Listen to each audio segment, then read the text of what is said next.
Assalamualaikum warahmatullahi wabarakatuh. Halo warga belajar, pada video kali ini kita akan melanjutkan pembahasan dari video sebelumnya pada mata pelajaran sejarah untuk kelas 12 dengan topik nasib negara berkembang. Kita mulai dari yang pertama, itu ada negara dunia ketiga.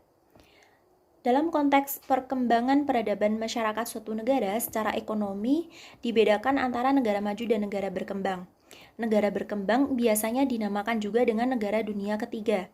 Indikator yang digunakan untuk penggolongan negara maju atau negara berkembang didasarkan pada pendapatan per kapita, jumlah penduduk miskin, tingkat pengangguran, angka kematian bayi dan ibu melahirkan, dan angka melek huruf. Nah, pendapatan per kapita merupakan indikator terpenting dalam mengukur tingkat kesejahteraan rakyat suatu negara. Sebuah negara dikatakan makmur apabila rakyatnya memiliki pendapatan per kapita yang tinggi.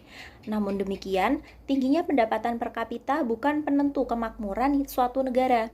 Meskipun negara itu pendapatan per kapitanya tinggi, namun jika terjadi perang saudara di dalam negara tersebut, maka tidak dapat disebut sebagai negara makmur atau sejahtera, karena dengan adanya peperangan banyak menimbulkan kematian, penderitaan, dan rasa tidak aman. Nah, suatu negara itu dikatakan makmur atau sejahtera apabila rakyatnya yang hidup miskin berjumlah sedikit. Di negara-negara berkembang biasanya tingkat penganggurannya itu tinggi, sedangkan di negara maju umumnya angka kematian bayi dan ibu melahirkan itu rendah.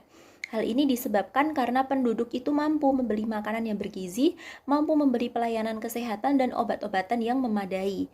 Sebaliknya, di negara berkembang, angka kematian bayi dan ibu melahirkan itu relatif tinggi karena penduduk itu tidak mampu membeli makanan yang bergizi, tidak mampu membeli pelayanan kesehatan dan obat-obatan yang memadai, karena pendapatannya rendah. Kemudian, angka melek huruf itu menunjukkan jumlah penduduk yang dapat membaca dan menulis. Suatu negara dikatakan maju apabila angka melek hurufnya itu tinggi dan angka buta hurufnya itu rendah. Nah, selain 5 indikator itu, masih terdapat beberapa indikator untuk membedakan negara maju dan negara berkembang. Di antaranya tingkat pendidikan, usia harapan hidup, pengeluaran untuk kesehatan, dan lain-lain. Secara umum, negara berkembang itu memiliki ciri-ciri sebagai berikut.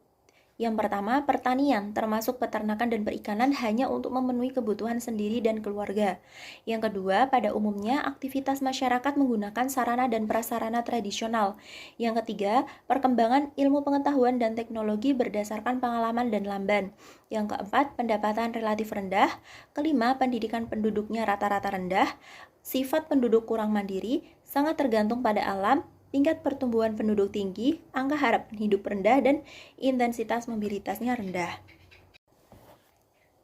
Nah, dalam mengatasi ketimpangan pembangunan di negara-negara dunia ketiga, dapat dilakukan dengan berbagai pendekatan. Teori pembangunan negara dunia ketiga adalah teori pembangunan yang berusaha untuk menyelesaikan masalah yang dihadapi oleh negara-negara miskin atau negara yang sedang berkembang. Kemudian persoalan-persoalan yang dimaksud itu adalah bagaimana cara mempertahankan hidup atau meletakkan dasar-dasar ekonominya agar dapat bersaing di pasar internasional. Namun beberapa kendala menghadangnya. Pertama, tingkat kemampuan output per individu itu terbatas. Keterbatasan itu disebabkan oleh tidak tersedianya teknologi modern untuk mengolah potensi yang ada. Kedua, kondisi masyarakat cenderung kurang stabil. Misalnya, luas daerah dan volume perdagangan berfluktuasi seiring dengan tingkat pergolakan sosial politik. Berbagai kegiatan pertanian dan manufaktur itu berkembang, tetapi tingkat produktivitasnya terbatas oleh tidak tersedianya pengetahuan dan skill penguasaan teknologi modern. Yang ketiga, memusatkan perhatian pada pengembangan sektor pertanian. Pemusatan tersebut berakar pada produktivitas mereka yang terbatas. Corak masyarakat tradisional yang agraris ini memunculkan struktur sosial yang bersifat hierarkis. Hubungan keluarga dan klan memainkan peranan besar dalam organisasi sosial. Yang keempat, corak kepemimpinan masih bersifat feodalistik.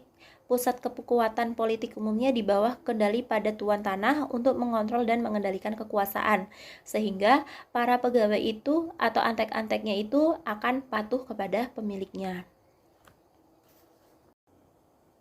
Selanjutnya, negara-negara G20. Negara-negara anggota G20 adalah singkatan dari Group of 20 yang dalam bahasa Indonesia disebut dengan kelompok 20. Seperti namanya, anggota G20 itu terdiri dari 19 negara dengan perekonomian besar dan ditambah dengan Uni Eropa.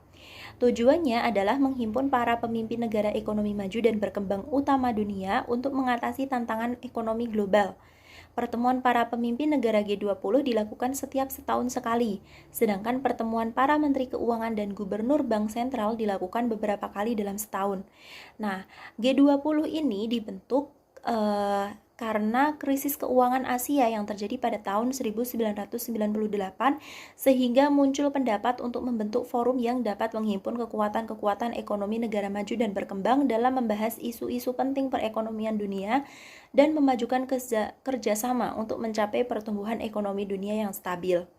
Nah, pertemuan G20 yang pertama itu dihadiri oleh Menteri Keuangan dan Gubernur Bank Sentral negara dengan anggota G20 pada tahun 1999 di Berlin. Kemudian pada tahun 2008, G20 mulai mengadakan konferensi tingkat tinggi pemimpin yang dihadiri oleh para pemimpin negara atau pimpinan pemerintahan. Hingga tahun 2018, G20 telah menyelenggarakan 13 kali KTT tingkat pemimpin. KTT G20 pertama kali diselenggarakan di Washington DC, Amerika Serikat pada tahun 2008, sedangkan pada tahun 2019 ini G20 akan menyelenggarakan KTT tingkat pemimpin negara atau pemerintahan yang ke-14 di Osaka, Jepang. Kemudian pada tanggal 28 sampai 29 Juni 2019, KTT G20 selanjutnya yaitu KTT yang ke-15 akan diselenggarakan pada tahun 2020 di Riyadh, Saudi Arabia. Nah, anggota dari G20 itu mewakili 2/3 populasi dunia dan 85% produk domestik bruto PDB dunia. Republik Indonesia juga merupakan anggota G20 sendiri. Nah, anggota G20 itu sendiri itu ada Afrika Selatan, Amerika Serikat, Arab Saudi, Argentina, Australia, Brazil, Inggris, Cina, India, Indonesia, Italia, Jepang, Jerman, Kanada, Korea Selatan, Meksiko, Prancis, Rusia, Turki, dan Uni Eropa. Nah, negara-negara G20 inilah yang gabungan negara maju dan negara berkembang untuk menentukan ekonomi global.